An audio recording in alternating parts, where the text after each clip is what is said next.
tatu kuhusu dabi tuyapatie majibu. Jambo la kwanza, nilikuwa wapi siku ya jana mpaka hamkuniona? Mimi nilikuwepo jana kule Mbweni, lakini mimi ndo nilikuwa na funguo ya ile dressing room yetu. Nilikuwepo Mbweni, lakini nilikuwa na funguo ya ile dressing room yetu. Kwa hiyo nilikabidhiwa funguo, geti dogo la ndani, asiingie hata kumbikumbi, na nikafanikisha hilo kwa 100%. Hakuingia hata kumbikumbi, geti dogo. Kuna geti kubwa, kuna geti dogo kwa ndani hapo ukiingia. Kwa hiyo nilipoa kazi hiyo na uongozi kwa kuniamini kwamba wanaye msemaji mfia timu kweli kweli, kaa pale.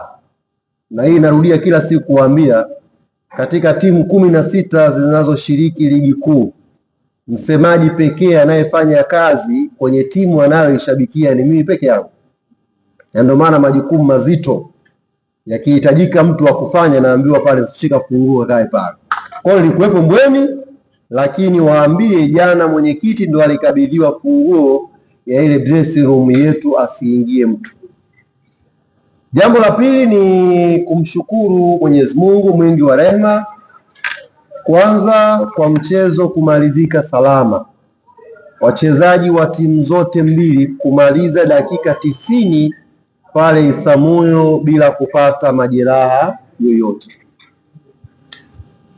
Katika hali ya kawaida, hata mtoto mdogo ambaye aliutazama mchezo ule kupitia Azam TV aliona pitch ya Isamuyo haikuwa rafiki, na hatusemi kama uwanja ule una pitch mbaya, ila mazingira ya hali ya hewa ndio yaitengeneza athari kwenye pichi ya Meja Jenerali Isamuyo. Hali ya hewa, mvua ambayo ilipiga Dar es Salaam siku 2 zilizopita ilitengeneza athari kwa kiasi fulani kwenye uwanja ule wa Isamuyo. Kwa hiyo hata mtu mdogo ambaye aliangalia jana, ukibishana kwa sababu tu umezaliwa wewe kwa mbishi, lakini picha haikuwa rafiki. Kwa hiyo katika mazingira yale, wachezaji hawa kwenda kucheza wote wa timu zote mbili na wakamaliza 90 minutes bila majeruhi, ni jambo la kumshukuru Mwenyezi Mungu. Kila mtu katoka salama, sisi kwetu tuko salama, na wao kwa tulichokiona jana mpaka mechi imeisha, maana yake hakuwa na mmoja ambaye ameinuka akiwa na machela au nini, wote pia walitoka wakiwa salama. Kwa hiyo ni jambo la kumshukuru Mwenyezi Mungu. Mechi imekwenda vizuri na wachezaji ambao waliingia pale kwenye pitch pia walikuwa salama. Jambo la tatu ni kumshukuru Mwenyezi Mungu kwa matokeo ambayo tumeyapata sisi kama Young African Sports Club. Dhamira yetu ilikuwa ni kushinda ule mchezo wa jana. Dhamira ilikuwa ni kushinda ule mchezo wa jana. Lakini football iko na moments zake. Wenzetu walianza mechi kwa tempo ya hali ya juu, tempo kubwa kweli kweli, na ikatengeneza frustration hivi kwa wachezaji wetu. Within 10 minutes tukawa tumeconcede goli 2. Ndani ya dakika 10 nafikiri tukawa tumeruhusu kamba 2. Kila mwana Yanga aliyekuwa Isamuyo jana, mimi niliyekuwa dressing room jana, wana Yanga duniani kote, hatukuwa tumejiandaa 10 minutes tuwe nyuma kwa goli 2. Ilikuwa ni surprise package ambayo Simba wamekuja nayo. Lakini kama ilivyokuwa ada, walisema wahenga, mtoto mdogo halagi na pesa. Wahenga wengine wakasema mtoto mdogo yake nepi. Wengine wakasema kutangulia baa sio kulewa. Kutangulia baa sio kulewa. Hapa Godi Yanga ananielewa vizuri hapa. Pale sasa ndiko mentality ya wachezaji wa Yanga ilipopimwa. Katika pressure ya namna ile, una wachezaji wa namna gani? Jana baada ya kamba ya pili, sio kama mmefuatilia vizuri, Bakari Nono Mwamnyeto timu nzima aliita katikati ya uwanja, akawaambia njooni hapa.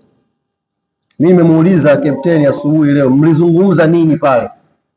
Mwamnyeto akaniambia aliwaambia wachezaji wa Yanga dakika za Simba kushine kwenye hii mechi zimeshakwisha, zilizobaki ni dakika zetu sisi kung'ara kwenye hii mechi. Ndio ujumbe ambao Mwamnyeto aliwaambia wachezaji. Dakika zao za kutamba zimeshamalizika, mechi ya dakika 80 zimebakia, zikawe dakika zetu sisi Young Africans tuweze kufanya vizuri. Ile mechi kama tungetanguliwa ile mechi goli 2 na Mtibwa Sugar, Yanga tusingerudi. Kama tungetanguliwa ile mechi na Mbeya City, Yanga tusingerudi. Kama tungetanguliwa ile mechi na Tanzania Prison, Yanga tusingesawazisha, ila alitangulia Simba, timu ambayo kila mwana Yanga anasema hawa ni wakwetu hao. Hivi unajua kuna namna Yanga sisi Simba tunawamudu kiasi cha kwamba hata wangetangulia goli 5 tungejua zinarudi tu.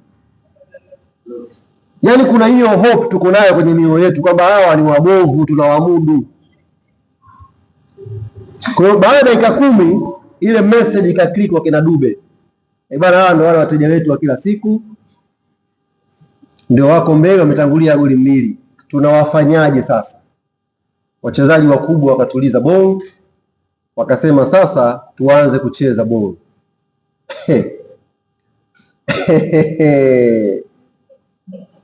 Baada ya pale, na wahakikishia haki ya Mungu, hata wangepewa yale maji ya zambarau wangetapika. Ule moto ambao tuliuwasha, sijui alikuwa wapi yale maji, sijui yapicha wapi, lakini kama wangepewa yale maji na wangeatapika ule moto ambao sasa tuwapelekee moto.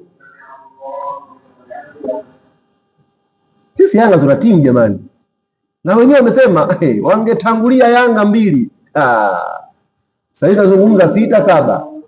Sisi Yanga tuna timu jamani, sisi Yanga tuko proud na wachezaji wetu sana. Yaani ndio maana wana Yanga walikuwa wametulia. Kuna mambo yakirekebishwa kidogo pale sisi tunarudi. Tulikuwa tuna hiyo tumaini, na Mungu akatujalia. Pigwa Dube akaweka chuma cha kwanza. Tumeenda half time, wamekuja dressing room kule, tulikuwa hatuna maelekezo mengi. Maelekezo yalikuwa rahisi tu kule half time. Niwaambie tu siri. Hatujaongea mambo mengi, lakini nimeona kwa mchambuzi anasema Yanga walikuwa na mazungumzo sana dress, hatakuwa mazungumzo mengi. Tulimwambia Izra pumzika, yao chukua jezi. Hapa si jeshini hapa. Tukamuingiza mwanajeshi wetu sasa. Tukamwambia yao chukua jezi. Depu uko wapi? Chukua jezi. Twendeni. Tukapunguza midfield Damaro, tukaongeza striker. Alafu tukamuingiza jeshi. Kama una wakili timamu pale Yanga walikuwa wanatafuta ubaya. Sisi tushafungua mchezo. Kama unaweza njoo na sisi tunakuja. Tia chuma cha pili, alafu tukaendelea kuwasearch sasa tupate ushindi. Bahati tu Prince Dube ile moja kama anataka kuikevu hivi kapata kidogo inchi chache hivi kwenye mambo pembeni katoka nje. Hii bado kuna penalty yetu imezulumiwa jana. Dakika 90 mtu penalty yetu halali kabisa.